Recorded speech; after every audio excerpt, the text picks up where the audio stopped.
विकास मंच याच्या 14व्या राज्यस्तरीय शिक्षण परिषदेच्या निमित्ताने आपण आज सगळे जमलेलो आहोत।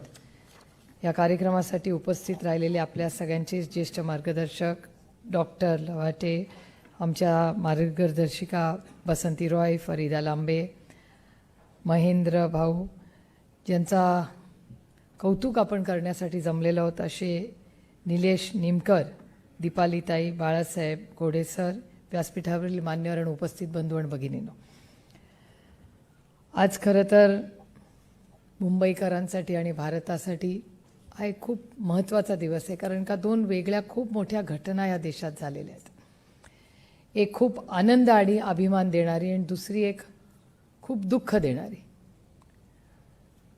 26 तारखेला आपण संविधान दिन साजरा करतो, त्याच्यामुळे कार्यक्रमाची सुरुवात अर्थातच वंदनीय भारतरत्न डॉक्टर बाबासाहेब आंबेडकरांना वंदन देऊन, आदरांजली देऊन आपण सगळ्यांनी त्यांनी ज्या देशाला एक अतिशय उत्तम असं संविधान दिलं आणि एका अशा कुटुंबात त्यांचा जन्म झाला होता ज्याच्यात शिक्षण नव्हतं, समानतेचा विषयच नव्हता, पण स्वतःच्या कष्टाने, स्वतःच्या कर्तृत्वाने, कुठलाही कम्प्युटर नसताना प्रिन्स्टन युनिव्हर्सिटी, कोलंबिया युनिव्हर्सिटी अशा मोठ्या उच्चभ्रू कॉलेजेसमध्ये जाऊन स्वतःला एक ग्लोबल सिटीजन करून मराठी तर उत्तम बोलायचे, हिंदी उत्तम बोलायचे, पण अतिशय उत्तम इंग्रजी त्या काळात शिकून जग जिंकणारा या देशातला एक महान थोर पुरुष म्हणजे भारतरत्न डॉक्टर बाबासाहेब आंबेडकर। आपण अनेक वेळा खूप त्यांना छोट्या चौकटीत अडकवतो, हा माझा आरोप आहे आपल्या सगळ्याच नागरिकांवर, कारण का अनेक वेळा मला परदेशात जायची संधी मिळते, तेव्हा या जगामध्ये दोन भारताच्या पुत्रांबद्दल परदेशात गेल्यावर विचारलं जातं, एक म्हणजे महात्मा गांधी आणि दुसरं म्हणजे भारतरत्न डॉक्टर बाबासाहेब आंबेडकर। त्यामुळे त्या दोघांबद्दल भारतातही जेवढी आस्था, प्रेम आणि आदर्श आहे तेवढा जगातही आहे। त्याच्यामुळे माझी विनंती सगळ्यांना राहील की तुमच्या शिक्षणाच्या माध्यमातून ह्या दोघांनी जी दिशा आपल्याला दिली, जो विचार आपल्याला दिला ह्या देशाचा विकासाबद्दल, ती गोष्ट आपण सगळ्यांनी फक्त काही ठरलेल्या दिवसात नाही, पण आपल्या आयुष्यात, आपल्या कृतीतून, तुमच्या शिक्षणातून तो प्रसार आणि प्रचारमध्ये सातत्य आपण सगळ्यांनी ठेवलं पाहिजे। हा खरं तर माझा आजचा पहिला मुद्दा राहील। याचबरोबर 26/11 म्हणजे तुम्ही किती बुद्धिमान असला तरी शौर्य किंवा इंग्रजीत ज्याला फिअरलेस म्हणतात हेही असलं पाहिजे। आणि आज आम्ही सगळे मुंबईकर तुमच्या समोर उभे आहोत, कारण ह्या मुंबईवर जेव्हा हल्ला झाला तेव्हा मीही मुंबईत होते त्या दिवशी, आणि आपल्या पोलीस यंत्रणेने जो त्याग केला हल्ला झाल्यावर, नाहीतर ही संपूर्ण मुंबई त्या दिवशी उद्ध्वस्त झाली असती। तर त्या महाराष्ट्राच्या संपूर्ण पोलीस यंत्रणेला मी मनापासून आभार मानते, आदरांजली आणि श्रद्धांजली अर्पण करते, ज्या कुटुंबांनी त्या दिवशी एवढा मोठा त्याग केला, त्याच्यामुळे आपली सगळी मुंबई वाचली।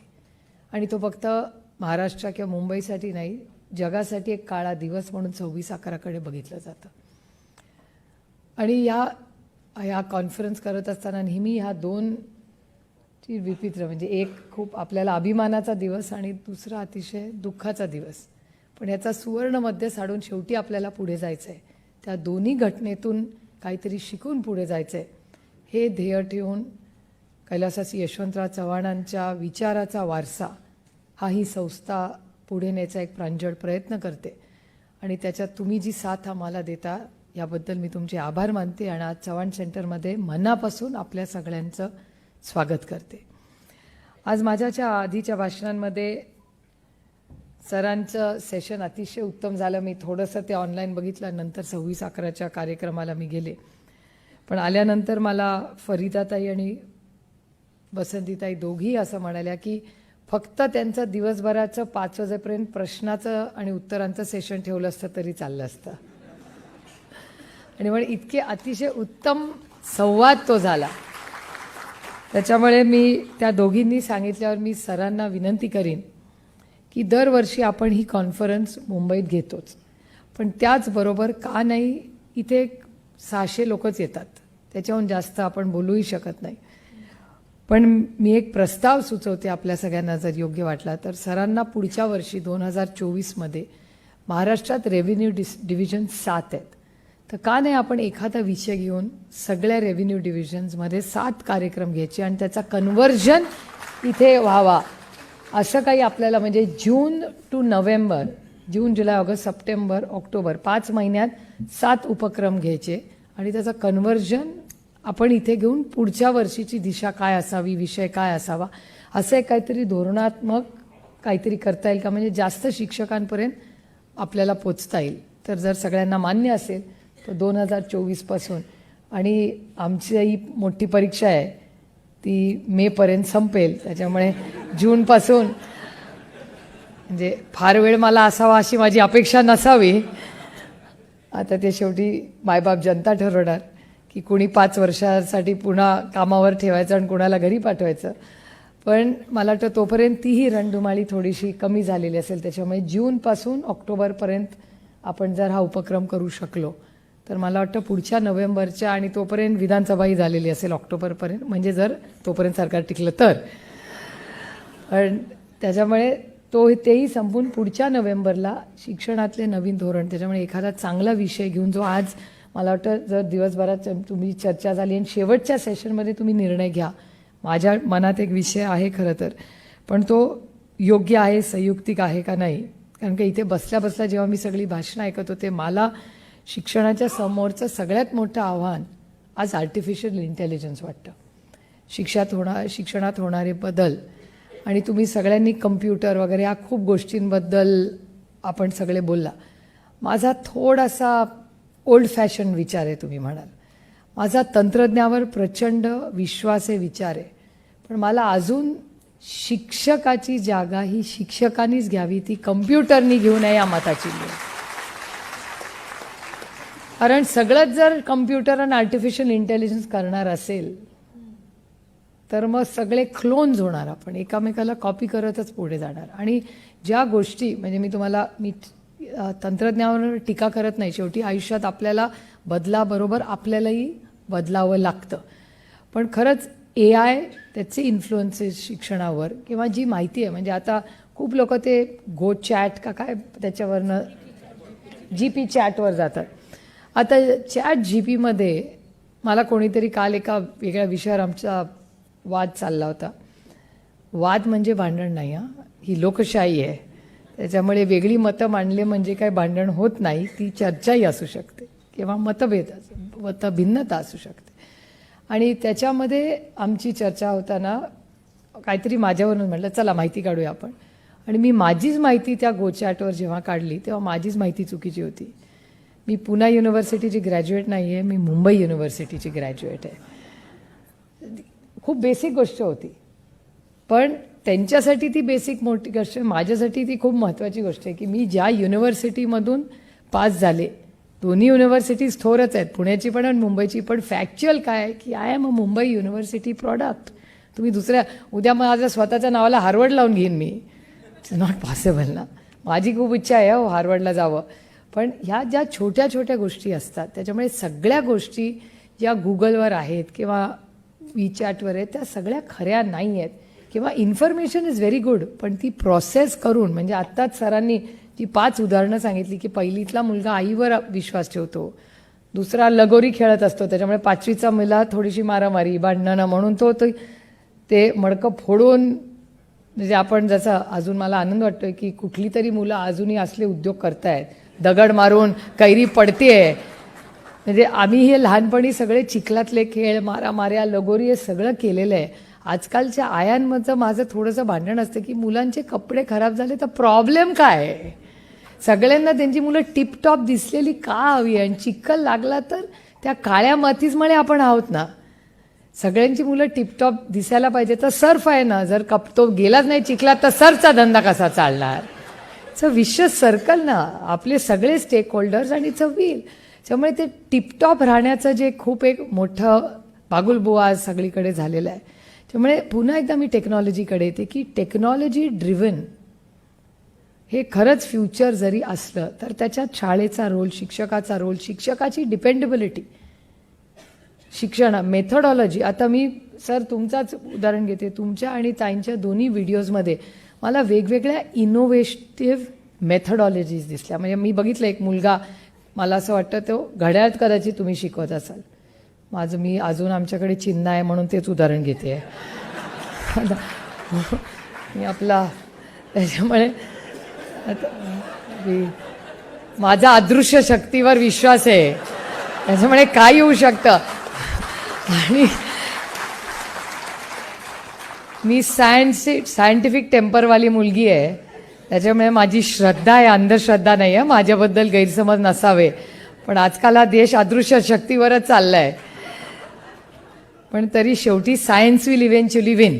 त्याच्यामुळे काही झालं असेल, बागुलबुवा वगैरे येत असतात, पण शेवटी सायन्स, तंत्रज्ञान आणि लॉजिकनीच देश आणि जग चालतं. ते आता करू आम्ही 2024मध्ये, ठीक. पण हा गमतीचा भाग झाला. पण तुम्ही जो प्रयोग केलेला पाहिला, त्याच्यामध्ये तुम्ही साधी एक रिबन वापरली होती, खडू वापरला होता. मला त्या खडूच्या विरोधात का हा राज्य आणि देश चाललाय. सगळ्यांना तो ऑटोमेटेड सगळं पाहिजे.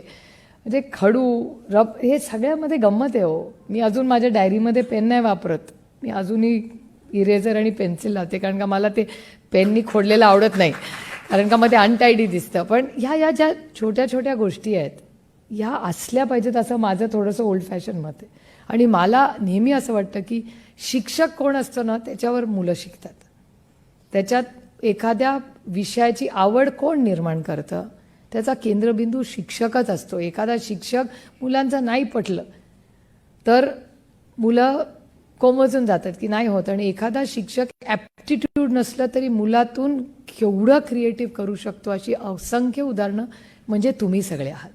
आणि त्याच्यामुळे शिक्षणामध्ये जसं नवीन पॉलिसीमध्ये केंद्रबिंदू हा विद्यार्थी आहे, तसा शिक्षक ही केंद्रबिंदू शिक्षणाचा असलाच पाहिजे. आणि तोच पुढे शिक्षण नेऊ शकतो, तंत्रज्ञान नेऊ शकत नाही, असं माझं खूप, म्हणजे हे माझं ठाम मत आहे. आणि मी एक आई म्हणून पण बोलते आणि एक पॉलिसी मेकर म्हणून पण बोलते.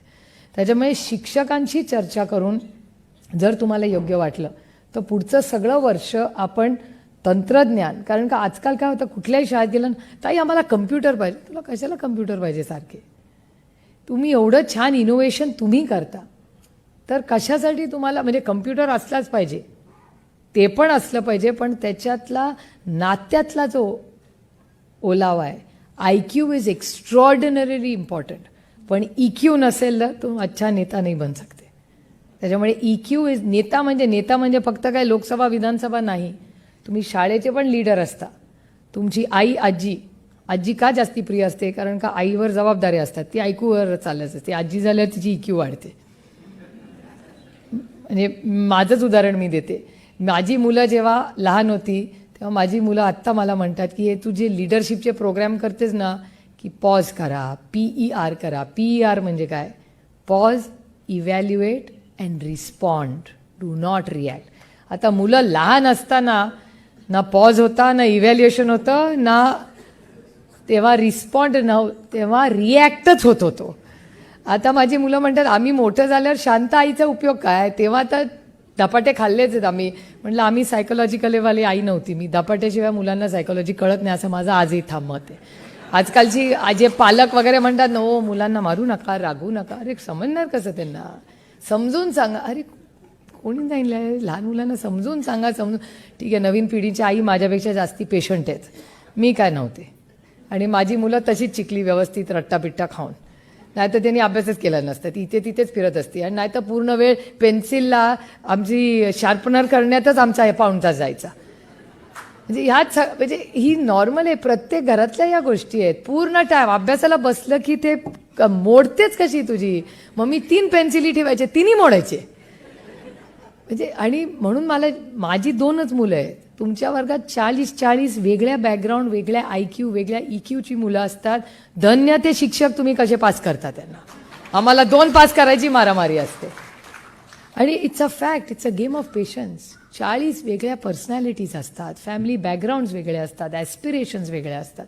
अशा 40 मुलांना एका वर्गात ठेवणं, त्यांना प्रत्येकाचा ॲप्टिट्यूड वेगळा असतो. तर तुम्हाला कधी कळतं की आता गाडी स्लो झाली पाहिजे आणि आता फास्ट झाली पाहिजे. एखाद्या मुलाला पटकन समजलंय, पण त्या मागच्याला नाही समजलेलं. कसं तुम्ही 40 मुलांना 50-100 मुलांना करता, it's actually a game of patience. त्याच्यामुळे शिक्षकांचं किती कौतुक केलं तरी कमीच आहे. आणि त्या वयामध्ये आपल्यावर सगळ्यात जास्त इम्पॅक्ट करणारं कोण असतं तर तो आपला शिक्षक असतो. आई, वडील, शिक्षक. म्हणजे आम्ही तिघी योगायोगाने आज आम्ही इथे बसल्यावर आत्ताच आमच्या तिघींच्या लक्षात आलं की फरीदाताई, मी आणि बसंती रॉय यात आम्ही तिघी एकाच शाळेतल्या आहोत, सेंट कोलंबा हायस्कूल. त्यामुळे आमच्या तिघींमधला जो कॉमन धागा होता ही आमच्या शाळा. आमच्या शाळेत काही तंत्रज्ञान नव्हतं. आम्हाला अतिशय उत्तम शिक्षिका होत्या आणि आम्हाला आयडियलिस्टिक, म्हणजे आम्हाला असं आजही आम्हाला तिघींना, मी हे विचारलं पण नाही त्यांना, पण आम्हाला तिघींना भेटल्यावर आमच्या आयुष्यातल्या सगळ्यात आनंदी दिवस, सगळ्यात साधे दिवस आमच्या शाळेतले होते. आमची शाळा खूप बेसिक होती, फक्त मुलींची शाळा होती, खूप स्ट्रिक्ट होती. मला वाटतं त्या मिस तुमच्या नाही, माझ्या वेळेस मिस परेरा होत्या. म्हणजे त्या आजकाल असतं की नाही तुमच्या शाळांमध्ये माहिती नाही, पण त्या केस असेच बांधले पाहिजेत, मग ते लांब असतील, ते वरती इथून तो मोठा आहे ती रिबीन वगैरे, मोठं प्रोडक्शन असायचं. पण जे संस्कार आमच्यावर त्या काळात झाले ना, त्या काळात आम्हाला असे काही कुठे बाहेर बोर्ड लावायला लागले नाही की तुम्ही चांगले कपडे घालून आलंच पाहिजे किंवा हेच घातले पाहिजे. ते सगळे संस्कार आम्हाला आमच्या शाळेत आमच्या शिक्षिकांनीच दिले. म्हणजे जेवढे घरी दिले तेवढेच आमच्या शाळेनीही दिले. हे आमचं भाग्य की सेंट कोलंबा हायस्कूल या शाळेत आम्ही तिघी शिकलेलो आहोत. त्यामुळे त्या शाळेलाही आम्ही आज जे कोणी तिघी आहोत ह्या शाळांमुळेच आहोत. आणि त्यानंतर आम्हाला सगळ्यांनाच कुमुद बन्सलांचं मार्गदर्शन मिळालं. चलो स्कूल चले हम, मगाशी तुम्ही म्हणला की तुम्ही ऐकलं नव्हतं. दीपालीताई, त्यांच्याबद्दल आमचं भाग्य की आम्ही सगळ्यांनी त्यांच्यावर काम केलेलं आहे. आणि कुमुद बन्सलांनी, तुम्हाला आजही आठवत असेल, ती एक पेन्सिल असते आणि त्याच्यावर एक मुलगा आणि एक मुलगी बसलेले असतात. सर्व शिक्षा अभियान. ते सर्व शिक्षा अभियान अटलजींच्या काळात जे सुरू झालं त्याचं सगळं नेतृत्व, इनोव्हेशन जे काय झालं ते कुमुद बन्सलांनी केलं. आणि अनेक वर्ष त्या इथेही शिक्षिका, एज्युकेशन सेक्रेटरी होत्या. आणि पवारसाहेबांचं भाग्य की ते मुख्यमंत्री असताना कुमुद बन्सल आणि त्यांचे मिस्टर शिक्षण सचिव होत्या महाराष्ट्रात त्या, आणि त्यांचे मिस्टर नाही पॉवरला होते, मला वाटतं पॉवरला होते, आणि नंतर चीफ मिनिस्टर्स ऑफिसमध्ये विनय बन्सल. त्याच्यामुळे हे दोघंही नवरा बायको महाराष्ट्रात असताना आदरणीय पवारसाहेबांच्या बरोबर फार जवळून काम केलं. आणि नंतर आदरणीय पवारसाहेब दिल्लीला गेल्यावर हेही दोघं नंतर दिल्लीला गेले आणि त्या कॅबिनेटमध्येही या दोघा दाम्पत्याचं खूप मोठं नंतर UPAच्या काळातही योगदान आहे. त्याच्यामुळे ही सगळी जी नाती आहेत ना, हा गोतावळा हे आमचे कौटुंबिक संबंध आहेत. ते अधिकारी, आम्ही राजकारण असा आम्ही कधीच विचार केला नाही. पॉलिसी लेवलला we are all on the same side. त्यामुळे पॉलिसी करताना आपण सगळ्यांनी खूप गांभीर्याने विचार केला पाहिजे की एखादी पॉलिसी जेव्हा तुम्ही जे न्यू एज्युकेशन पॉलिसीवर आज चर्चासत्र तुमची चालली आहेत, पण शिक्षण समानता कशातून येते? ती फक्त आणि फक्त शिक्षणातून येते. आणि आज राज्यामध्ये खरं तर हे राजकीय व्यासपीठ नाही, पण मला शिक्षकांचंही मत हवं आहे की आज महाराष्ट्र राज्य किंवा देशामध्ये जी परिस्थिती चाललेली आहे, खरंच आपण ह्याच्यासाठी शिकलो का ज्याच्यात आज जाती जातीमध्ये जे तणाव TV वर दिसतात, ह्याच्यासाठी आपण शिकलो का? किंवा एकदा, मी नेहमी सगळ्यांना सांगते, एकदा एक मोठ्या कॉलेजची इथे छापा लागला ना की नाव, गाव, पत्ता, जात, धर्म कोणी विचारत नाही, तेव्हा फक्त तुमचं कर्तृत्व लागतं.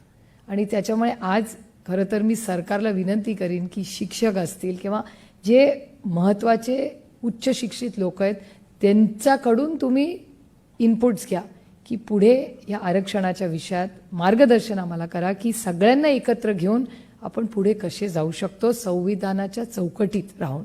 हा खूप महत्त्वाचा मुद्दा कुठेतरी राज्यातल्या चर्चेतून राहत आहे. आरोप प्रत्यारोप होत आहेत, 2024 आलं आहे, त्याच्यामुळे लोक करत राहतील, बोलत राहतील, भाषणं होत राहतील, पण त्याच्यातून प्रश्न तर सुटत नाहीत. एक इलेक्शन हे आमचं असतं, पण त्याच्यात भरडला जातो शिक्षक, समाज, विद्यार्थी. आणि आजच्या विद्यार्थ्यांच्या मनावर आपण जर हे संस्कार करणार असेल, आम्ही जेव्हा लहानाचे मोठे होतो ना तेव्हा मला तर हे काहीच माहिती नव्हतं. मी मुंबईत शिकले, परदेशात शिकले, त्यामुळे जात धर्म काहीच माहिती नव्हतं. पण जसं आता राजकारणात जास्ती वर्ष जायला लागली तशा या गोष्टी कळायला लागल्या.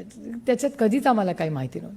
आणि ठीक आहे, ही व्यवस्था एक असते समाजात आणि अनेक चांगल्या वाईट गोष्टी समाजात असतात, त्या असल्या पाहिजेत त्या त्या जागेवर, आणि त्याचं एक वेगळं महत्त्व आहे समाजात. एवढेही मला वाटतं तेवढी विचारांची प्रगल्भता आपल्या सगळ्यांमध्ये, पण त्याचाही मान राखला पाहिजे. पण द्वेष जर कुठल्यामुळे होत असेल तर जे सत्तेमध्ये असतील किंवा जबाबदारीच्या पदावर असतील त्यांनी फार संवेदनशीलपणे अशा विषयांकडे बघितलं पाहिजे किंवा भाष्यही केलं पाहिजे.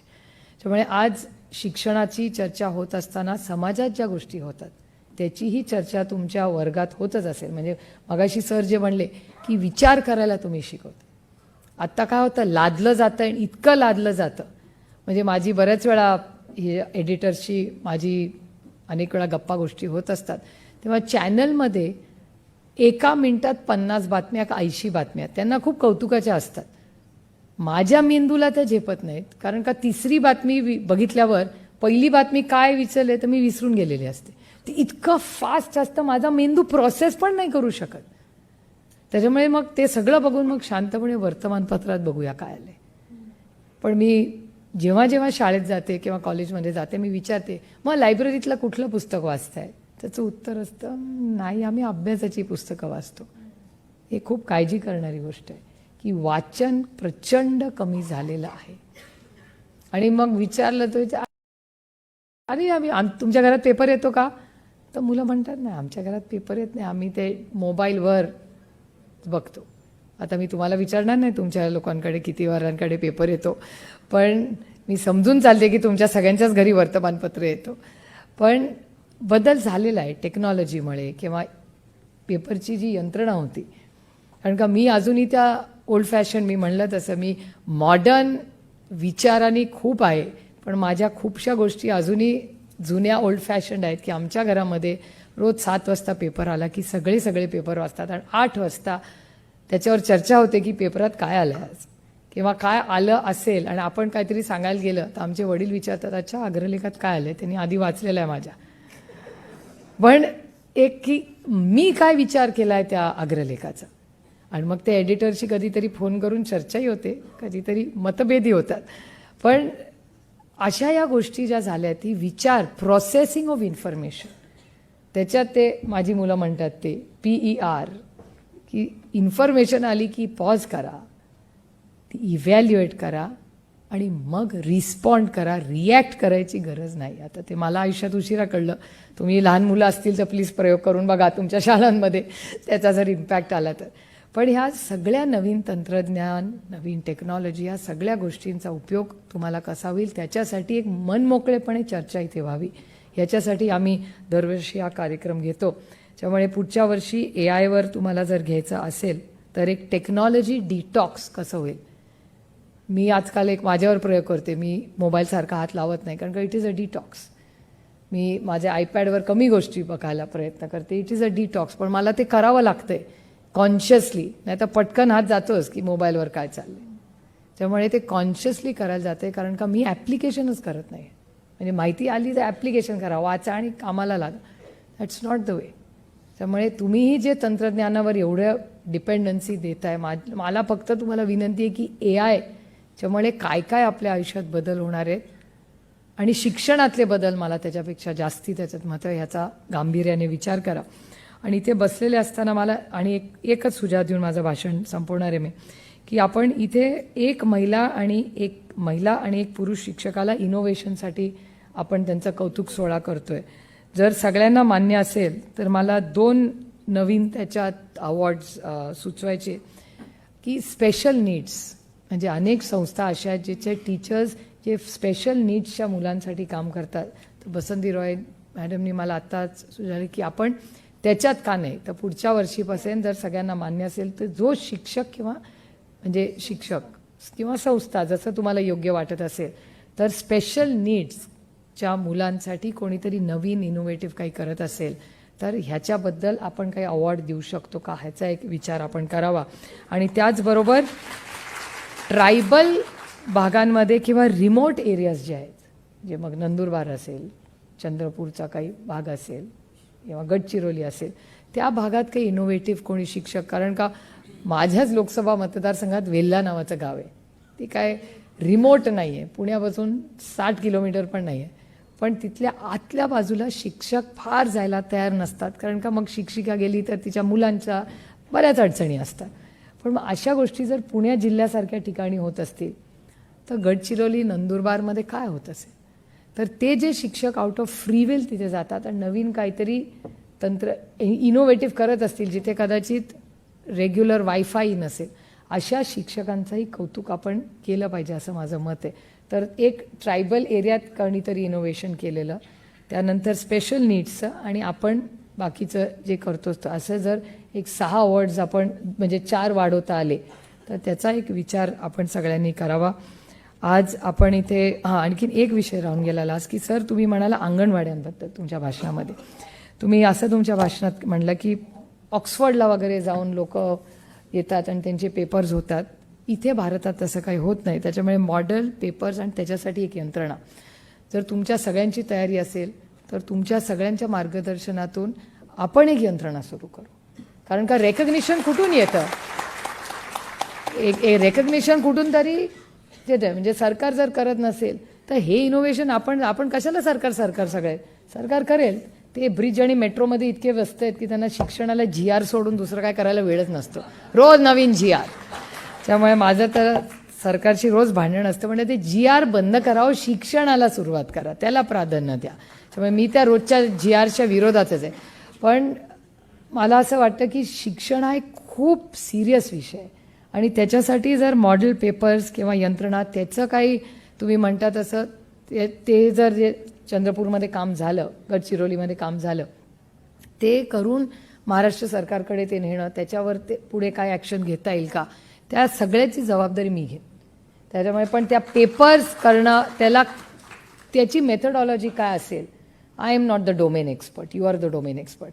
त्याच्यामुळे तुम्ही एक 4-5 लोक जर एकत्र आला तर एक मॉडेल्स कशी तयार करायची, ते पेपर्सकडे त्याची यंत्रणा काय असावी. माझी प्रथमलाही विनंती राहील, माझ्या शिक्षणाच्या एक्सपिरियन्स अनुभवापेक्षा त्यांची क्रेडिबिलिटी खूप जास्त आहे. त्याच्यामुळे प्रथम आणि आपण सगळे मिळून जर ह्याच्या एक वेगळी यंत्रणा पॅरलल, आणि आपल्याला पॅरलल म्हणजे काय कुणाच्या विरोधात नाही आहे, ती एक अशी काहीतरी अकॅडमी टाईप आपण करूया ज्याच्यात हे अकॅडमिक काम एका ठिकाणी रिसर्च ठेवलं जाईल. तशी गोखले इन्स्टिट्यूट आहे, गोखले इन्स्टिट्यूटमध्ये अतिशय उत्तम काम होतं. तर का नाही आपण गोखले इन्स्टिट्यूटला विचारायचं. अजित रानडे आमच्या सगळ्यांचे फार जवळचे मित्रही आहेत आणि चव्हाण सेंटरचे वेल विशर आहेत. तर मला वाटतं गोखले इन्स्टिट्यूट किंवा अशा कुणाशी चर्चा करून जर आपल्याला पुढे हे काम समजा गोखले इन्स्टिट्यूटमध्ये पार्क केलं आणि तिथून ते सरकार दरबारी गेलं, तर अशी काही यंत्रणा आपल्याला सेटअप करता येईल का, त्याच्यासाठी मी स्वतः प्रयत्न करीन. खूप चांगली तुम्ही सूचना दिली.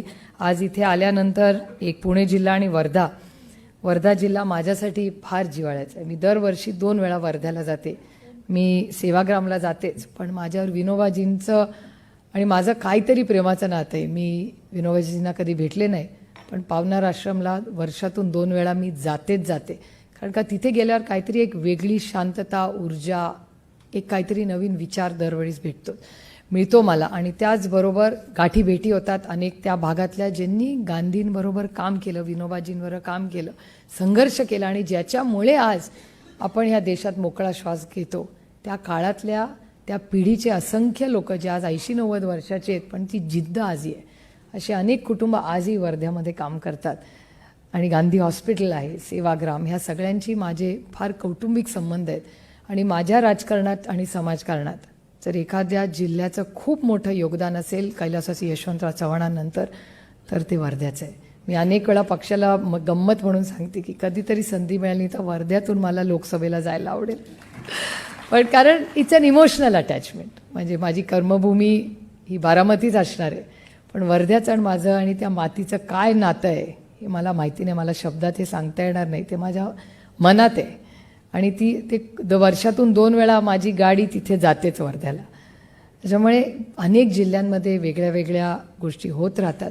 आणि आम्ही तुम्हाला जे बॅग दिलेली आहे सगळी कंटेंट, त्याच्यात एक संविधानावर छोटीशी पुस्तिका आम्ही काढलेली आहे, ती जरूर वाचा. आणि एक फीडबॅक फॉर्म दिला आहे का नाही मला माहिती नाही, पण फीडबॅक फॉर्म आपल्याला जर दिला नसेल तर मला वाटतं तो गुगल करून सगळ्यांना प्लीज पाठवून द्या. की कॉन्फरन्स बघा, सगळ्यांचा वेळ महत्त्वाचा असतो. तो बुंगबुंगवाला येतो ना माणूस, त्याचाच वेळ महत्त्वाचा नसतो, सगळ्यांचाच वेळ महत्त्वाचा असतो. त्याच्यामुळे माझी गोष्ट बुंगबुंग म्हणजे लालबत्तीवाले येतात, ते आता मोदीजींनी ती पण काढून घेतली, तो भाग वेगळा, सायरन राहिला आहे अजून. पण तुम्ही खूप विश्वासाच्या नात्याने खूप वेळ देऊन मुंबईपर्यंत संपूर्ण राज्यातून आलाय, त्यामुळे इथून गेल्यानंतर तुम्हाला नवीन काहीतरी मिळालं तरच येण्यात गंमत आहे. त्याच्यामुळे we are on a journey of self improvement. दरवर्षी इथे तुम्ही आल्यावर नवीन काहीतरी चांगलं शिकून गेला तरच आपल्याला इथे येण्यात गंमत आहे. त्याच्यामुळे पुढचा वर्षीचा कार्यक्रम ह्या वर्षीपेक्षा आणखीन चांगला कसा करता येईल ह्याच्यासाठी अतिशय पारदर्शकपणे मन मोकळेपणे तुम्ही आम्हाला फीडबॅक द्यावा अशी विनम्र विनंती करते. एक मला तुम्हाला मगासपासून जे पेहलवान इथे बसलेत मी विचार करत होते, मी पहिल्यांदाच आयुष्यात एक शिक्षक पेहलवान पाहिलं आहे. त्याच्यामुळे ते पहिल्यापासून ते नंतर मला कळलं की ते पेहलवान शिक्षक नाही आहेत. ते सरांच्या भाषणात आलं की ते तिथले अध्यक्ष आहेत म्हणून ते आलेत. कारण का आमच्या मतदारसंघात मी एकच महिला आहे जी कुस्तीला जाते, बाकी सगळे पुरुष असतात. मग नंतर मला अशी वाटायचं की आता काय जायचं नाही जायचं. मी म्हटलं जाने दो यार, सोशल चेंज ये भी मेरा स्टेक होल्डर आहे. त्याच्यामुळे मन माती मनगट राईट. त्याच्यामुळे आता कुस्तीमध्ये आता हळूहळू जास्त जाते, त्याच्यामुळे मजाही येते. आणि मला वाटत नव्हतं की ती दंगल मी गंमत म्हणून बघत होते, माझ्या आयुष्यातच एक दिवस दंगल येईल. पण आता ठीक आहे, आता मन माती आणि मनगट. आता आम्हाला माती आणि मनगट लागत नाही, आता मन आणि मेंदूच लागतोय आता तिथे. तो वापरून प्रयत्न करतोय लढायचा. पण तुमच्या सगळ्यांच्या आज प्रयत्नातून आणि ही सगळी चव्हाण सेंटरची टीम त्यांनी आज एक अतिशय सुंदर असा कार्यक्रम इथे आयोजित केला. त्याबद्दल मी सगळ्या टीमचे मनपूर्वक आभार मानते. आणि जेवायलाही बराच असं माझा प्रॉब्लेम काय झाला, घंटी वाजवल्याशिवाय भाषण थांबवायचं हे कळतच नाही. तुम्ही तरी 40 मिनटं वाले आहेत, आमचं काहीच नसतं, आम्ही कुठेही फिरून फिरून भाषण करू शकतो. त्याच्यामुळे बेल कोणी वाजवली नाही, पण घड्याळ मी सांगितलं घडी से अभी भी नाता आहे. त्याच्यामुळे घड्याळात बघितलं आहे. तुम्हालाही जेवणाची आला बराच उशीर झाला आहे, त्याच्यामुळे उशीर झाल्याबद्दल मनापासून दिलगिरी व्यक्त करते. पुन्हा एकदा सगळे आपण आज उपस्थित आला. फेलोशिपची ही माहिती सगळी वेबसाईटवर आहे. आज अनाऊन्स करणार आहेत फेलोज, त्याची आज खूप उशीर झाला आहे, त्याच्यामुळे दुसरं कोणाला तरी सांगा फेलोशिपची माहिती झालं. पण पवार साहेबांच्या नावाने आम्ही एक इन्स्पायर फेलोशिप, त्यांचं जेव्हा सहस्त्रचंद्र दर्शन तुमच्या सगळ्यांच्या प्रेमाने आशीर्वादामुळे झालं, त्या दर्शनात दुसरं काही करण्यापेक्षा आम्हाला असं वाटलं की एक फेलोशिप सुरू करावी. त्याच्यामुळे ॲग्रिकल्चर, कल्चर आणि एज्युकेशन अशा 3 आम्ही फेलोशिप्स केलेल्या आहेत. त्याची माहितीही तुम्हाला सगळ्यांना पाठवू आम्ही. आणि दरवर्षी नवीन प्रयोग जे शिक्षणात होत आहेत किंवा कल्चरमध्ये होत आहेत, लिखाणात कोणी करतं आहे, कोण लेखक करतं आहे, कवी करत आहेत किंवा ॲग्रिकल्चर ह्याच्यात काही होत असेल तर त्याच्याबद्दलही आम्ही पुढे काम करतो आहे. त्याच्यातही तुमचं सहकार्य आणि मार्गदर्शन असावं. पुन्हा एकदा सर आपण आलात, तुमचं सेशन पुढच्या वर्षी तुमचे 7 दिवस मी मागून घेते, आपल्याला शक्य असेल तर वर्षभरात. पण ह्या शिक्षणासाठी जे स्वप्न कैलासवासी यशवंतराव चव्हाणांचं होतं, जे समतेचं होतं, महाराष्ट्राच्या विकासाचं होतं, ते पूर्ण करण्यासाठी आपण आमच्या ह्या उपक्रमात आज आला. ह्याबद्दल तुमचे मनपूर्वक आभार मानून आपली रजा घेते. जय हिंद, जय महाराष्ट्र.